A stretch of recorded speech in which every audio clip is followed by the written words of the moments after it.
Hi guys, you are watching Pharmacy Official YouTube channel. I am Pharmacy Taib, your teacher, your mentor, your everything. हम देख रहे हैं pharmaceutics 1 lecture series जो कि B category के लिए रिकॉर्ड की जा रही है और उसके पार्ट 1 यानी फर्स्ट ईयर के लिए जनरल फिजिकल डिस्पेंसिंग तीनों का थोड़ा थोड़ा पोर्शन मिला के एक पूरी आपकी बुक बना दी गई है फार्मास्यूटिक्स 1 लेक्चर सीरीज। ठीक है, 27 लेक्चर अल्हम्दुलिल्लाह अपलोड हो चुके हैं। 27 के 3 पार्ट हैं। बाकी इनमें से कोई भी आपने लेक्चर देखना है, सिंपल सा तरीका है। सरफेस टेंशन देखना है, सर्फेस टेंशन बाय फार्मेसी तो ऑफिशियल सर्च करें, आपके सामने आ जाए। लेक्चर नंबर 28 की तरफ चलते हैं। एड्जॉर्प्शन और कैल्सिनेशन के बारे में हम डिटेल से पढ़ेंगे। आए स्टार्ट करते हैं एड्जॉर्प्शन को। When a solid surface is expose to gas और लिक्विड मॉलिक्यूल देन गैस और liquid molecule accumulate at the surface, it is called adsorption. यानी जब कोई सॉलिड सरफेस होती है उसके ऊपर हम गैस या लिक्विड को रखते हैं ना, तो वो गैस के मॉलिक्यूल या लिक्विड के मॉलिक्यूल उसके अंदर दाखिल हो जाते हैं, उस पे उसकी सरफेस पे अटैच हो लग जाते हैं, उसकी सरफेस पे अकोमुलेट हो जाते हैं। कोई भी लफ्ज़ आप इस्तेमाल कर सकते हैं। तो वो जो गैस और लिक्विड के मॉलिक्यूल जब वो सॉलिड सरफेस के साथ पोज करें हम, तो वो क्या हो जाए, अकोमुलेट हो जाए, उसकी सरफेस पे इकट्ठा हो जाए, उसको कहते हैं एडजॉर्प्शन। बात यहाँ समझ लें, अभी आप समझ नहीं आई। अबजॉर्प्शन, एडजॉर्प्शन का क्या मतलब?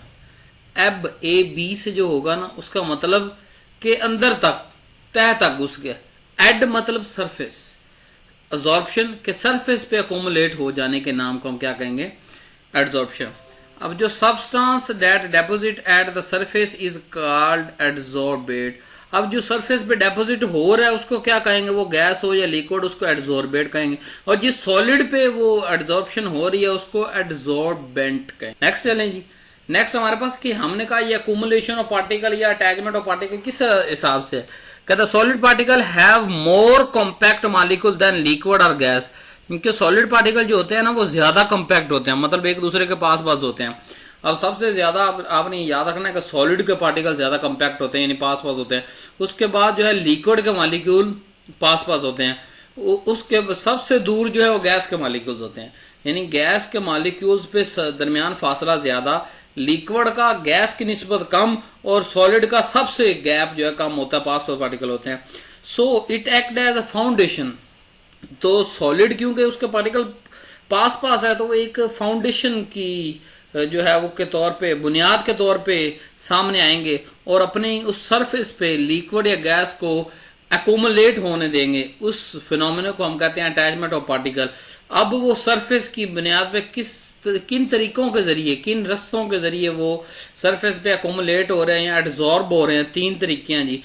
आयनिक बॉन्डिंग होगी, फिजिकल इंटरेक्शन होगा, केमिकल होगा। आए हम सबको फर्दर देखते हैं। छोटा सा यहाँ पे मैंने दोबारा लिख दी है आपको डिफरेंस समझाने के लिए। एड्जॉर्प्शन और एब्जॉर्प्शन में क्या फर्क है? एड्जॉर्प्शन का मतलब डेपोजिशन ऑफ सरफेस ओनली, कि सिर्फ सरफेस पे मॉलिक्यूल इकट्ठे हो गए, मतलब सॉलिड की सरफेस थी उसके ऊपर गैस के मॉलिक्यूल इकट्ठे हो गए। जो है वो सॉलिड की सरफेस थी उसके ऊपर लिक्विड के मॉलिक्यूल इकट्ठे हो गए। बट अब्जॉर्प्शन का मतलब ये होता है कि पेनिट्रेट, अंदर घुस गए हैं, into body of solid, solid की अंदरली तह तक पहुंच जाने को अब्जॉर्प्शन ए बी से कहते हैं। जैसे मैंने आपको बताया कि एड्जॉर्प्शन की 2 टाइप्स हैं, फिजिकल और केमिकल। आए देखते हैं जी। एड्जॉर्प्शन के फंडामेंटल 2 टाइप्स है। फिजिकल क्या है जी? कि it is interaction of liquid और gas particle with solid particle surface and there is a physical interaction. कि गैस या लिक्विड मॉलिक्यूल सॉलिड की सरफेस के ऊपर रह रहे हैं, ठीक है, उसको क्या कहेंगे? Physical involve. यानी कि जैसे बहुत सारी ड्रग जो है वो एब्जॉर्ब होती है जीआईटी से एंड स्किन से, फिजिकल एब्जॉर्प्शन के मैकेनिज्म के तहत। समझ लें, इंटेस्टाइन है ना, सॉलिड है ना यार, लिविंग थिंग है। सॉलिड लिक्विड या गैस तो नहीं है, सॉलिड ही आप कह लो इंटेस्टाइन को, आंत को, जहां से खुराक अब्जॉर्ब होनी है, मॉलिक्यूल अब्जॉर्ब होनी है, ड्रग अब्जॉर्ब होनी। अब क्या होता है कि वहां पे आके गैस या मॉलिक्यूल के, जब वो मॉलिक्यूल रुकते हैं, लिक्विड के मॉलिक्यूल या गैस के, वो उसकी सरफेस पे ही रहते हैं। लेकिन कुदरती तौर पे कुछ ऐसे चैनल मौजूद होते हैं कि वो एड्जॉर्प्शन यानी पहले हुई, फिर वो अब्जॉर्प्शन भी हो जाती है उन पार्टिकल्स की, वो क्रॉस करके, इंटेस्टाइन को क्रॉस करके ब्लड की तरफ चले जाते हैं। अब केमिकल का क्या मतलब? फिजिकल का मतलब क्या है कि सिर्फ साथ अटैच हुआ, सरफेस पे आया और कोई चैनल बना हुआ था, रास्ता बना, तो उधर से मॉलिक्यूल आयन मॉलिक्यूल क्रॉस कर गया। अब केमिकल क्या मतलब? It is process in which liquid और गैस पार्टिकल वो सॉलिड के साथ कोई बॉन्डिंग बना ले, कोई केमिकल इंटरेक्शन कर ले। फिजिकल के अंदर फिजिकल इंटरेक्शन था, मतलब आए, अटैच हुए, अटैच होने के बाद कोई चैनल था, दूसरी तरफ चले गए। बट केमिकल के अंदर क्या होता है, जो सॉलिड सरफेस है उसके साथ कोई बॉन्डिंग बना ली, कोई केमिकल इंट्रैक्शन कर ली, उसको कहते हैं केमिकल एडजॉर्प्शन। जैसे कि लोहे की जो सरफेस होती है, सरफेस ऑफ आयरन, अब उसके ऊपर ऑक्सीजन के मॉलिक्यूल इकट्ठे क्यों होते हैं? क्या आयरन के उसने पकड़ के रखे हुए? नहीं, जो ऑक्सीजन के मॉलिक्यूल है वो आयरन के साथ रिएक्ट कर जाते हैं। जो ऊपर वाली सरफेस होती है आयरन की, लोहे की, अब जब ऑक्सीजन के मॉलिक्यूल आयरन के साथ रिएक्ट कर गए हैं तो वो क्या हो गया, वो उसके ऊपर एक्यूमुलेट हो गए। ये केमिकल एडजॉर्प्शन कहलाएगी। अब इसके फैक्टर कौन से हैं? Surface area, nature of gas, temperature.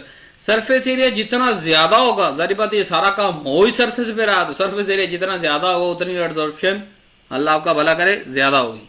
Nature of gas का मतलब कि मोर लिक्विफाइबल गैस एब्जॉर्ब्स मोर रेडली, कि जो गैस जो होगी जितनी ज्यादा लिक्विफाइबल होगी, कि वो लिक्विड में कन्वर्ट हो सकती होगी या उसकी नेचर डुअल होगी, तो वो उतनी ही ज्यादा जो है वो उसकी एब्जॉर्प्शन होगी। टेम्परेचर, टेम्परेचर का ये है कि एब्जॉर्प्शन टेम्परेचर बढ़ाओगे तो कम होगी, टेम्परेचर इनडायरेक्टली प्रोपोर्शन है। एब्जॉर्प्शन का पढ़ते हैं हम एज ए कॉन्सेप्ट के तौर पे। Absorption is a mechanism of absorption through the skin and GIT.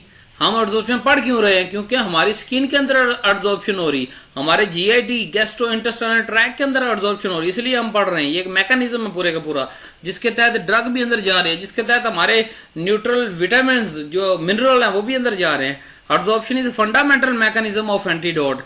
अब एंटीडोट के क्या होता है? एंटीडोट के अंदर हम क्या होता है, सबसे मेन मैकेनिज्म एंटीडोट। एंटीडोट कहते हैं किसे, कोई जहर पी ली उसके ऊपर से हम एंटीडोट देते हैं, वो क्या करता है कि वो उस जहर को अपने ऊपर एब्जॉर्ब करा लेता है। यानी मैदे के अंदर जहर चली गई है ना, अब कितना को आप मैदा वाश करोगे भाई, या ब्लड के अंदर भी चली गई है तो कितना को ब्लड वाश हो जाएगा। हम क्या करते हैं, हम उसका एंटीडोट देते हैं बेसिकली मैदे के अंदर, और एडवांस टेक्निक के अंदर ब्लड के अंदर भी एंटीडोट लगा देते हैं। वो एंटीडोट क्या करता है, वो उन सारे पार्टिकल्स को जो जहरीले होते हैं अपनी सरफेस पे अटैच कर लेता है। वो खुद जहरीला नहीं होता एंटीडोट, लेकिन वो जहरीले सारे मॉलिक्यूल इकट्ठे करके अपने ऊपर अटैच कर लेता है।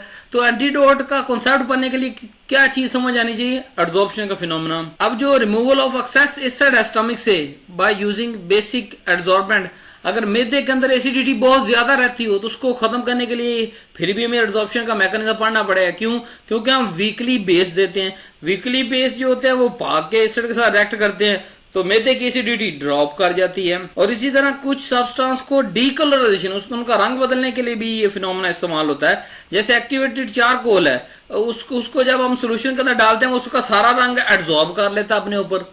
तो अब ये जादू तो नहीं हो गया। अब हमने किसी के सामने एक कलर्ड सॉल्यूशन था, उसके अंदर हमने एक्टिवेटेड चारकोल डाला, कलर गायब होगा, व्हाइट लिक्विड आ गया हमारे पास, वो कहेगा जादू। जादू नहीं, इट्स एब्जॉर्प्शन फार्मूला कि एक्टिवेटेड चारकोल जैसे हमने डाला वो सॉलिड सरफेस के तौर पे एक्ट करेगा और वहां अंदर कलर के जो मॉलिक्यूल हैं वो उसके ऊपर आके अटैच हो जाएंगे। और जब उसके ऊपर एब्जॉर्प्शन होगी तो बाकी पूरा लिक्विड खाली हो गया, तो वो कलर गायब हो जाएगा। इसी तरह हमारे मैदे के अंदर अगर कोई इंटेस्टाइनल टॉक्सिन मौजूद है, इंटेस्टाइन के अंदर टॉक्सिन मौजूद है, उसको हम कैसे रिमूव करते हैं? एंटीडोट दे के। जैसे इंटॉक्स पी, मोशन के अंदर इंटॉक्स पी गोली मिट्टी कलर की बहुत ज्यादा इस्तेमाल होती है, बचपन से आप भी इस्तेमाल करते आएंगे। अब वो इंटॉक्स पी बेसिकली एंटीडोट है इंटेस्टाइनल फ्लोरा का, कि वो उन इंटेस्टाइनल टॉक्सिन को खत्म करने के लिए हम टैबलेट लेते हैं, वो सारे टॉक्सिन उसके ऊपर अटैच होके फासल मादे के अंदर जाया हो जाते हैं। इसी तरह हमने हवा एटमॉस्फेयर से पॉइजन गैस अगर रिमूव करनी है तो एब्जॉर्प्शन के फिनोमेना से हम कर सकते हैं। हम क्या करेंगे, उसका वहां पे जो जिसके साथ वो अटैच हो सकती है गैस, उसको सरफेस के अंदर एक्सपोज करवा देंगे, वो सारी गैस एटमॉस्फेयर से उसके ऊपर आके अटैच हो जाएगी। तो इस फिनोमेना को समझने के लिए भी एब्जॉर्प्शन पढ़ना जरूरी है। नेक्स्ट चलते हैं और कैल्सिनेशन पढ़ते हैं। कैल्सिनेशन का एक ऐसा प्रोसेस है जिसके अंदर इनऑर्गेनिक सब्सटेंस, अब ऑर्गेनिक इनऑर्गेनिक तो समझ आता है ना आपको। ऑर्गेनिक का मतलब जो कार्बन हाइड्रोजन ऑक्सीजन से बने मॉलिक्यूल उनको ऑर्गेनिक पूरी सब्सटेंस कहते हैं। जो वाटर ऑक्सीजन और जो कार्बन हाइड्रोजन ऑक्सीजन के अलावा बाकी सारी चीजें हैं उनको इनऑर्गेनिक कहते हैं। अब इनऑर्गेनिक जो सब्सटेंस होते हैं उनको अगर हम स्ट्रांगली हीट कर दें तो उनके अंदर वोलाटाइल कंपोनेंट रिमूव हो जाता है और फिक्स कंपोनेंट बाकी रह जाता है, प्रिजर्व रह जाता है। इसको हम क्या कहते हैं? कैल्सिनेशन। यानी ऐसा प्रोसेस जिसके अंदर इनऑर्गेनिक सब्सटेंस को हम स्ट्रांगली हीट करते हैं, उसके वोलाटाइल कंपोनेंट तो रिमूव हो जाते हैं बट उसका फिक्स्ड कंपोनेंट जो है प्रिजर्व रहते हैं। मैकेनिज्म क्या होता है, लेबोरेटरी के स्केल की अगर बात करें तो हम सिलिका यूज करते हैं, प्लाटिनियम क्रूसिबल यूज करते हैं, चाइना डिशेज यूज करते हैं, ग्लास डिशेज यूज करते हैं इस प्रोसेस करने के लिए। यानी ग्लास डिश के अंदर ये वो सब्सटेंस रख दिया और उस सब्सटेंस को रखने के बाद हम जो है वो उसका वेपोरेट करवा देते हैं और सॉलिड बाकी बच जाता है। Firstly we add the chemical substance to respective operators. भी कोई भी ले लें ना, ग्लास डिश ले लें, चाइना डिश ले लें, प्लाटिनियम क्रूसिबल ले लें, सिलिका का बना हुआ कोई क्रूसिबल ले लें, तो वो केमिकल सब्सटेंस हम इनमें से किसी एक अपरेटर्स के अंदर रखेंगे, उसको हीट करेंगे, वोलेटाइल कंपोनेंट बेचारा वो वेपोरेट हो जाएगा, बाकी जो फिक्स रेजिड्यू बचेगा अपरेटर्स के अंदर बच जाएगा। इस प्रोसेस को कैल्सिनेशन कहते हैं या प्योरिफिकेशन का भी नाम देते हैं। On industrial scale rotary kilns are used in the process calcination. बड़े स्केल पे ये यूज होती है। अब मिसाल देता हूँ आपको, हमारे पास कैल्शियम कार्बोनेट होता है CaCO3। अब जब इसको हीट देते हैं तो CO2 भाग के बाहर निकल जाती है, बाकी कैल्शियम ऑक्साइड हमारे पास क्रूसिबल के अंदर रह जाता है। जिंक कार्बोनेट है ZnCO3, हीट देते हैं, कार्बन डाइऑक्साइड निकल जाती है, जिंक ऑक्साइड हमारे पास रह जाता है। तो ये कैल्सिनेशन की एग्जाम्पल्स हैं। अब इसकी एप्लीकेशन क्यों पढ़ रहे हैं भैया हम कैल्सिनेशन? एप्लीकेशन ये है कि ये किसी भी चीज को, वही बात आ गई जो मैंने आपको पढ़ाई कि सेपरेशन करने के लिए, प्यूरिफिकेशन करने के लिए इस्तेमाल होता है इनऑर्गेनिक सब्सटेंस को। जैसे कैल्शियम ऑक्साइड हम कहाँ से लेंगे?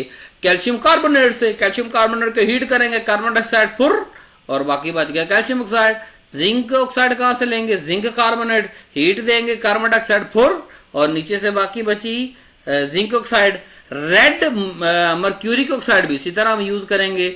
It is used in conversion of carbonate to oxide, कि एक दूसरी अब टर्म कह लो, वही काम किया ना हमने। कैल्शियम कार्बोनेट से क्या बनाया? कैल्शियम ऑक्साइड, मतलब उसको प्योरीफाई करना। तो दूसरी लाइन आप क्या दो, कार्बोनेट्स को ऑक्साइड में कन्वर्ट करना हो तो हमें कैल्सिनेशन की जरूरत है। Calcination is used in gravimetric analysis. Gravimetry का मतलब कोई चीज मेजर की जा रही है, एनालिसिस मतलब कोई प्लस माइनस निकाला जा रहा है, बताया जा रहा है इतने परसेंट जो है वो प्योर है, इतने परसेंट रॉ मटेरियल था, which is used widely in pharmaceutic and chemical industry. तो ये हमें यूज होता है। Do not forget to subscribe my channel, press bell icon to get more latest videos. यार पूरी की पूरी बुक आपके पास अपलोड कर दी गई है, खुद भी इंजॉय करें और अपने फ्रेंड्स के साथ शेयर करें। ऑनलाइन का दौर है, मजे करें। अल्लाह हाफिज।